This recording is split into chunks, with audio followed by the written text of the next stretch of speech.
सोचो, अगर एक बादशाह अपनी नींद से जागे और अचानक छत से एक अजनबी आवाज आए, मैं ऊंट ढूंढ रहा हूं।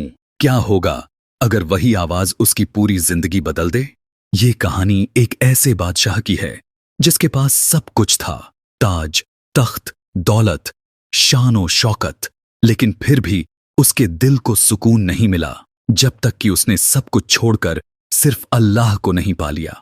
क्या कभी आपने सोचा है कि असली सुकून कहाँ है? दौलत, शोहरत और तख्त में, या फिर अल्लाह की याद में?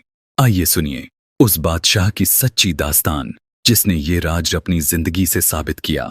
हजरत इब्राहिम बिन अदहम बल्ख के बादशाह थे। शाही महल, दौलत, फौज, वजीर और गुलाम, सब कुछ मौजूद था। जिंदगी की हर आराम और नेमत उनके पास थी, लेकिन दिल के किसी कोने में एक अजीब सी खालीपन और बेचैनी रहती थी। महफिलों की रौनक, महलों की चमक और शाही दावतें उनके दिल को सुकून नहीं दे पा रही थीं। यही बेचैनी उन्हें धीरे धीरे सच्चाई और हकीकत की तलाश की तरफ ले गई। दरबार में शानो शौकत का नजारा था। सोने चांदी के बर्तन, तरह तरह के पकवान, संगीत और गाने बजाने वाले मौजूद थे। वजीर और अमीर बादशाह की तारीफ कर रहे थे, सब हंस रहे थे, जश्न का माहौल था। लेकिन इसी हलचल के बीच बादशाह इब्राहिम बिन अदहम के चेहरे पर अजीब सी थकान और उदासी झलक रही थी।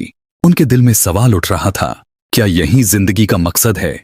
क्या इसी के लिए इंसान पैदा हुआ है? एक रात का वाकया उनकी जिंदगी का रुख बदल गया। वो अपने आलीशान बिस्तर पर गहरी नींद में थे। कमरे में झूमर जल रहे थे, पर्दे हिल रहे थे। अचानक छत पर किसी के चलने की आहट आई। बादशाह चौंक उठे और ऊंची आवाज में पूछा, कौन है? ऊपर से जवाब आया, मैं ऊंट तलाश कर रहा हूं। बादशाह हैरान हुए, क्या छत पर ऊंट?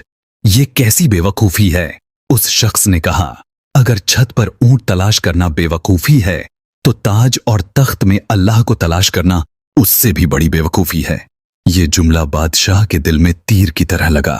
उनके दिल में हलचल मच गई। सुबह उठे तो बेचैनी और बढ़ चुकी थी। महल के गुलाम और वजीर सब सामान्य थे, लेकिन इब्राहिम बिन अदहम का दिल बदल चुका था।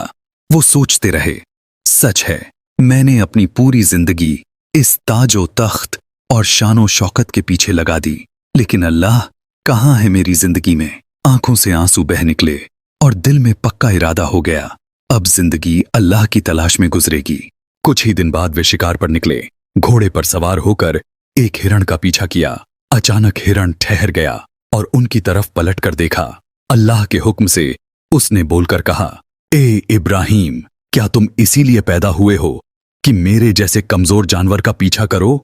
अल्लाह ने तुम्हें इंसानों का सरदार बनाया और तुम अपनी असली मंजिल भूल गए। ये सुनकर उनका दिल कांप उठा।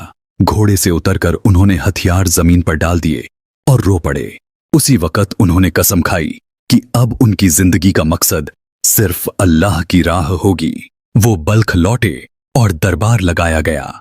सब उम्मीद कर रहे थे कि बादशाह किसी अहम ऐलान करेंगे। इब्राहिम बिन अदहम ने ताज उतारा और जमीन पर रख दिया। उन्होंने कहा, ए लोगो, ये ताज और तख्त अब मुझे नहीं चाहिए। मैंने दुनिया की हकीकत देख ली है। अब इब्राहिम सिर्फ अल्लाह का बंदा है। वजीर और अमीर हैरान थे। कुछ ने रोकने की कोशिश की, लेकिन उन्होंने फरमाया, मैं मां के पेट से खाली हाथ आया था और अल्लाह के सामने भी खाली हाथ जाना चाहता हूं। उन्होंने शाही लिबास उतारकर सादा कपड़े पहन लिए। जंगलों और वीरानों में रहने लगे। दिन को रोजा रखते, रातों को अल्लाह की याद में गुजारते, भूख प्यास सहते, लेकिन दिल में सुकून पाते। वो कहते थे, जिस दिल में अल्लाह की मोहब्बत आ गई उसके लिए दुनिया की हर लज्जत बेमानी है। लोग जब उनसे मिलते तो उनके चेहरे से नूर और आंखों से सुकून झलकता। उनकी दुआएं असर करतीं और उनकी बातें दिलों को बदल देतीं। एक रात वो सर्द जमीन पर बैठे थे। कपड़े पुराने थे, हाथ आसमान की तरफ उठे हुए थे, आंखों से आंसू बह रहे थे। उन्होंने दुआ की, ए मेरे अल्लाह। इब्राहिम ने ताज और तख्त छोड़ दिया, दौलत और शोहरत छोड़ दी। अब सिर्फ तू ही रह गया है। अगर तू राजी है तो मुझे और किसी चीज की परवाह नहीं। उनकी दुआ के साथ दिल में एक अजीब सी रोशनी भर गई। उन्हें वो सुकून मिला जो महलों और दौलत में कभी नहीं मिला था। हजरत इब्राहीम बिन अदहम रहमतुल्लाहि अलैह की कहानी हमें ये सिखाती है कि असली सुकून दुनिया की शान और शौकत में नहीं बल्कि अल्लाह की याद और उसकी मोहब्बत में है। ताजो तख्त, दौलत और शोहरत सब नाशवान हैं, लेकिन अल्लाह की मोहब्बत और आखिरत की दौलत हमेशा बाकी रहने वाली है। यही वजह है कि उन्हें बादशाहों का सूफी कहा जाता है। उनकी जिंदगी आज भी हमें याद दिलाती है कि असली कामयाबी आखिरत की है, मान की दुनिया की। साथियों, वीडियो अच्छा लगे लाइक करें, सब्सक्राइब करें और एक प्यारा सा कमेंट कर दें।